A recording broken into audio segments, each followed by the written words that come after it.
Hello friends, Suvendu sir का study channel में आप लोगों का स्वागत है।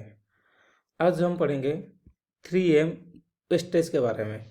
आज का ट्रेनिंग प्रोग्राम है 3M वेस्टेज। इस वीडियो को मैंने 2 पार्ट में बनाया हूँ, तो आज पार्ट 1 के बारे में पढ़ेंगे। पार्ट 1 के अंदर मैं आप लोग के लिए लेकर आया हूँ what is 3M wastage. 3M wastage क्या होता है? 3M वेस्टेज बोले तो 1M stands for muda, 2M stands for mura, 3M stands for muri. तो 3M वेस्टेज के 3M वेस्ट बोले तो मुद्दा, मुद्दा, मूरा एंड मूरी। आप लोग कंपनी में जब करते हो आपको बोला जाता है ना कि 3M वेस्टेज, 3M वेस्ट क्या होता है? तो 3M वेस्ट बोले तो मुद्दा, मूरा, मूरी। ठीक है। तो व्हाट इज 1M या मुद्दा, आज इसके बारे में हम पढ़ेंगे। मुद्दा क्या होता है, जो फर्स्ट एम है। तो व्हाट इज मुद्दा and how many types of मुद्दा। ठीक है, मुद्दा क्या होता है और मुद्दे कितने प्रकार का होता है, हाउ मेनी टाइप्स। ठीक है, आज इसके बारे में पढ़ेंगे। पहले हम पढ़ते हैं व्हाट इज मुद्दा।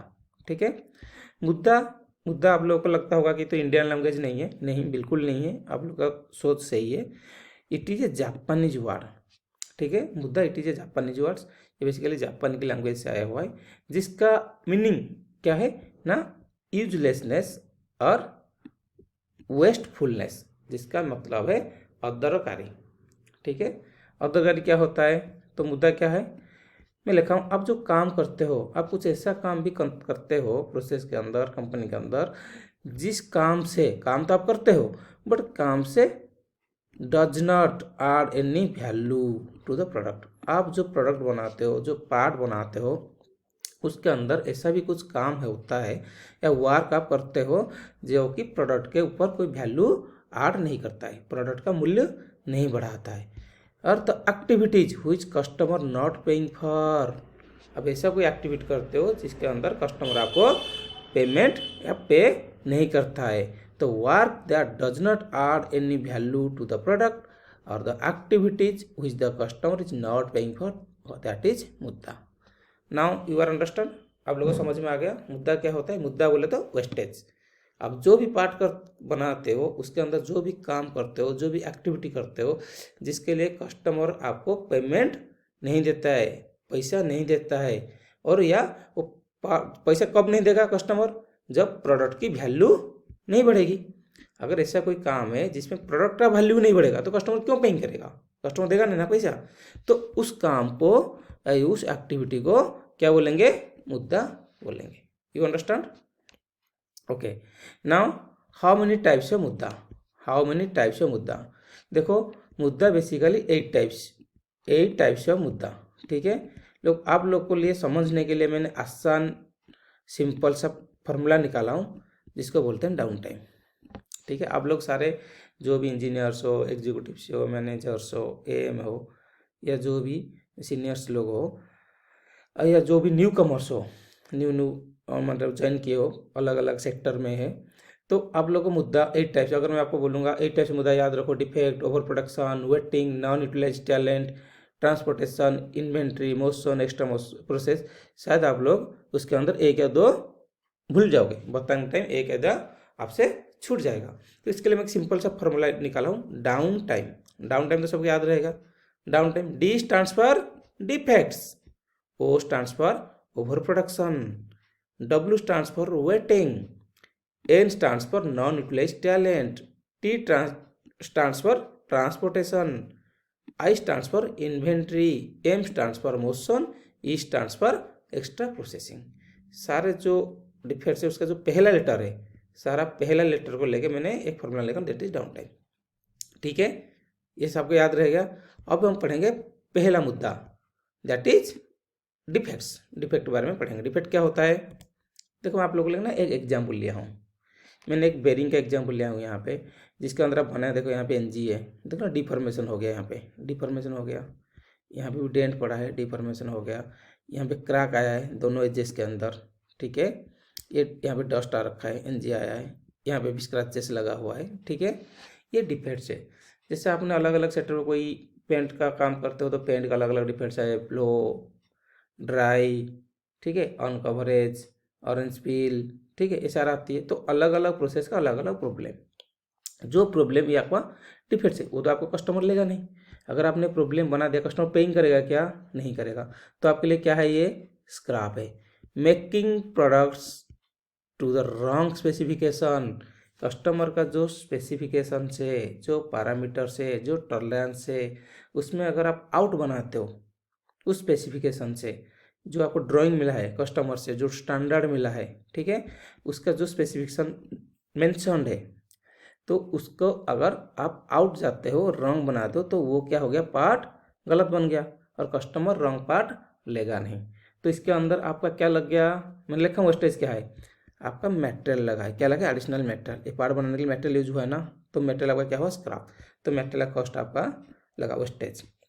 एडिशनल ट्रांसपोर्टेशन, अगर आप एक प्रोसेस से दूसरी प्रोसेस के लिए लेते हो, या कोई बीओपी मटेरियल मंगाते हो, उसको असेंबली आप करते हो बनाने के लिए, या कस्टमर को आपको गलती से भेज भी दिया, तो वहाँ पे जो खर्चा आता है एक्स्ट्रा, दैट इज ट्रांसपोर्टेशन खर्चा।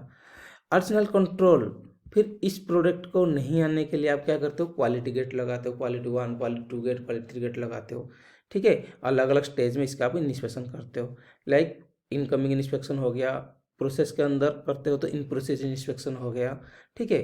फिर फाइनल इंस्पेक्शन हो गया, फिर विजुअल इंस्पेक्शन है, अगर कोई टेस्टिंग करते हो टेस्टिंग इंस्पेक्शन है, फिर उसका पीडीआई इंस्पेक्शन है, before dispatch, pre dispatch inspection.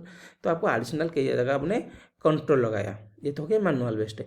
कई जगह मशीन भी लगती है चेक करने के लिए, प्रॉब्लम को डिटेक्ट करने के लिए, ठीक है। तो आपको जो भी कंट्रोल डालोगे वो आपका भी खर्चा आएगा। फिर क्या है, ये रिजेक्शन आपने तो बना दिया, इसको फिर आप क्या करोगे? अलग से स्पेस में रखोगे, रिजेक्शन यार्ड में रखोगे, या रिवर्क कर सकते हो तो रिवर्क यार्ड में रखोगे, एरिया में रखोगे ना, क्वारंटाइन एरिया में रखोगे ना, तो उसके लिए एक स्पेस का आपको जरूरत पड़ेगा। Space for quarantine store, space का जरूरत पड़ गया।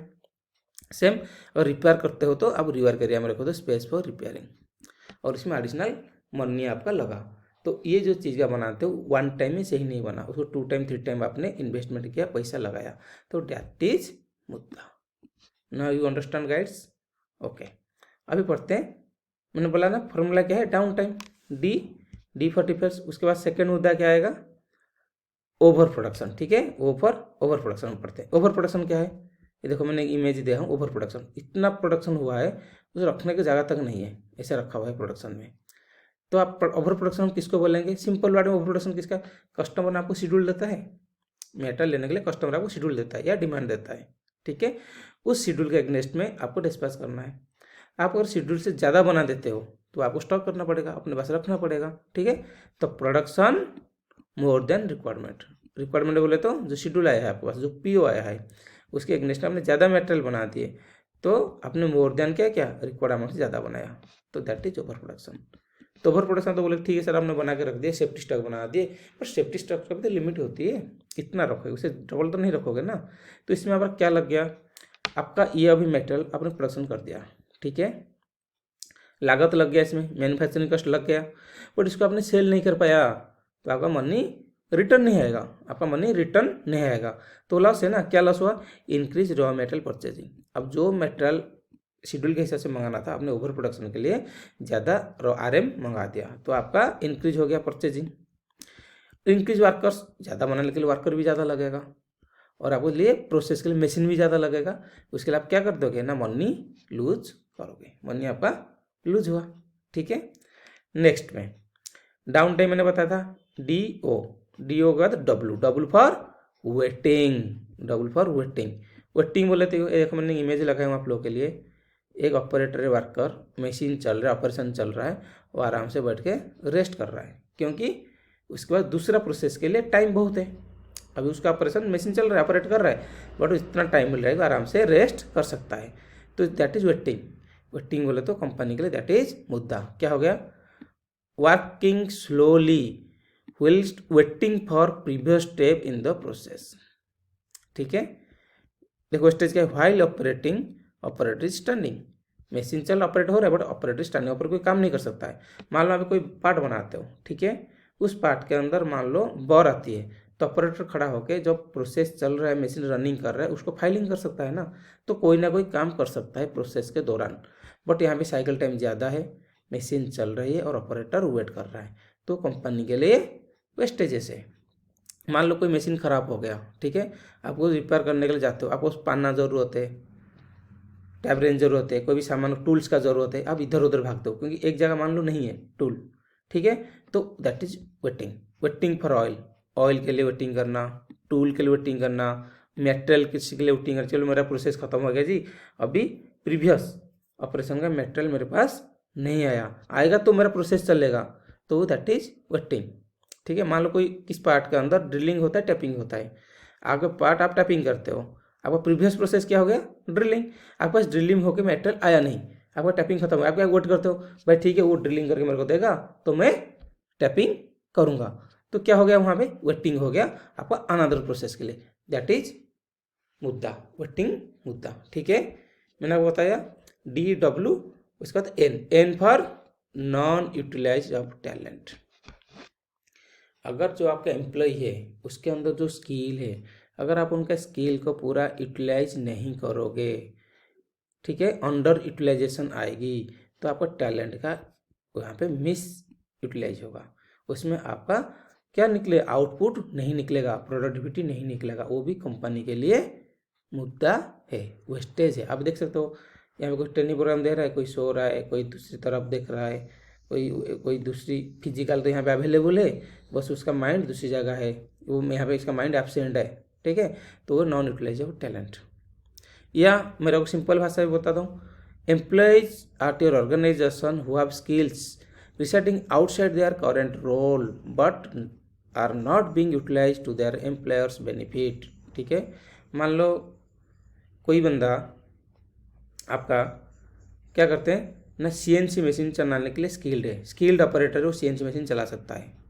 अगर आप उसको उसका अंडर द वर्क, मतलब सिर्फ पार्ट लाना रखना, स्पाइडरमैन की तरह यूज़ करोगे कि मेटेरियल लाया मशीन के पास रखा, ये प्रोसेस हो गया, इस मेटेरियल का दूसरी मशीन के पास रखा, उस तरह के काम में उसको आपने डिप्लॉय करोगे तो उसका स्किल का प्रॉपर यूटिलाइज नहीं हो पाएगा। अब उसका सैलरी दे रहे हो क्या, ऑपरेटर का सैलरी दे रहे हो, बट उससे काम क्या करवा रहे हो, हेल्पर का सैलरी दे रहे हो, ऑपरेटर का काम करवाओगे हेल्पर का, तो that is the under utilization या नॉन यूटिलाइज ऑफ टैलेंट। या कोई ऑपरेटर आपको मैनेजमेंट को सजेशन दे रहा है, सर एक काम करो इस टूल को ना ऐसे बना दो तो यहाँ पे ना हमारा 2 ऑपरेशन एक साथ हो जाएगा, या कोई छोटी छोटी काइजन ऐसे करो सर साइकिल टाइम कम हो जाएगा। अगर हम ऐसे गन को पकड़ के पाउडर कोटिंग करेंगे या लिक्विड पेंटिंग करेंगे तो हमारा वेस्टेजेस कम आएगी, गन का एफिशिएंसी बढ़ेगा। हैंगर डिजाइन ऐसे करो जहाँ पे अपने 2 पार्ट में पहले पेंटिंग करते थे वहाँ पे 4 पार्ट में पेंटिंग करेंगे, बट आप सजेशन को नहीं माना और एम्प्लॉय का सजेशन को आपने इग्नोर किया, ठीक है, तो वहाँ पे क्या होगा, वो भी मुद्दा है, नॉन यूटिलाइजेबल टैलेंट। उस ऑपरेटर का जो नॉलेज है, जो स्किल है, जो टैलेंट है, वो कंपनी के इंप्रूवमेंट के बारे में बताया, आप उसको इम्प्लीमेंट नहीं किया, इसका सजेशन को इग्नोर किया, तो दैट इज नॉन यूटिलाइजेबल टैलेंट, ठीक है। देखो मैंने क्लियर लिखा हूँ, इग्नोरिंग एम्प्लॉयज सजेशन, अगर एम्प्लॉय के सजेशन को इग्नोर करोगे दैट इज द वेस्ट। ऐसे और भी मान लो किसी ऑपरेटर को, किसी सुपरवाइजर को किस काम में आपने डिप्लॉय किए, ठीक है, उसको क्या काम करना है, किस SOP के साथ काम करना है, कैसे प्रोसेस में स्टेप बाय स्टेप क्या काम करना है, अगर उसको बेटर अंडरस्टैंडिंग नहीं है, आप उसको सही से इंस्ट्रक्शन नहीं दियो, क्लियरली गाइड नहीं किए हो, क्लियरली उसको नहीं समझाए हो, ये बताए नहीं हो, तो वो काम क्या करेगा, एक काम गलती करेगा या एक काम करेगा दूसरा काम छोड़ देगा, तो that is unclear of instruction, तो वहाँ पे उसका आउटपुट नहीं आएगा क्योंकि वो कन्फ्यूज रहेगा, अरे ये करना था, ये दूसरा काम करना था, तो कन्फ्यूज रहेगा, इसलिए उसको क्लियरिंग करना है, क्लियर इंस्ट्रक्शन देना है, ठीक है। Work not as per skill, मैंने बताया जो ऑपरेटर का जो स्किल है उसका स्किल मैपिंग करो, ठीक है, उसका जो काम के प्रति उसका आग्रह है, इंटरेस्ट है, या जो काम को उसको स्किल है अच्छी तरह से जानता है, कर सकता है, मास्टर है, उस काम में उसको डिप्लॉय करो, तब उसका प्रॉपर आउटपुट या प्रोडक्टिविटी निकलेगा और गलतियां कम होगी, ठीक है।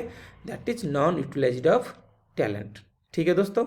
मैं आज की वीडियो में आप लोग को क्या पढ़ाया हूँ, डिफेंस पढ़ाया हूँ, ओवर प्रोडक्शन पढ़ाया हूँ, W में वेटिंग पढ़ाया और N पर नॉन यूटिलाइज पढ़ाया हूँ, और आगे जो वीडियो में बनाऊंगा नेक्स्ट पार्ट 2 के वीडियो में आपको टाइम का बारे में पढ़ाऊंगा। तो दोस्तों उम्मीद करता हूँ आज का वीडियो में जो मुद्दा का 8 टाइप से आज 4 टाइप्स के बारे में हम डिस्कस किया आपको अच्छा लगा। धन्यवाद। प्लीज़ सब्सक्राइब और लाइक कर देना। धन्यवाद for watching. Thank you for watching.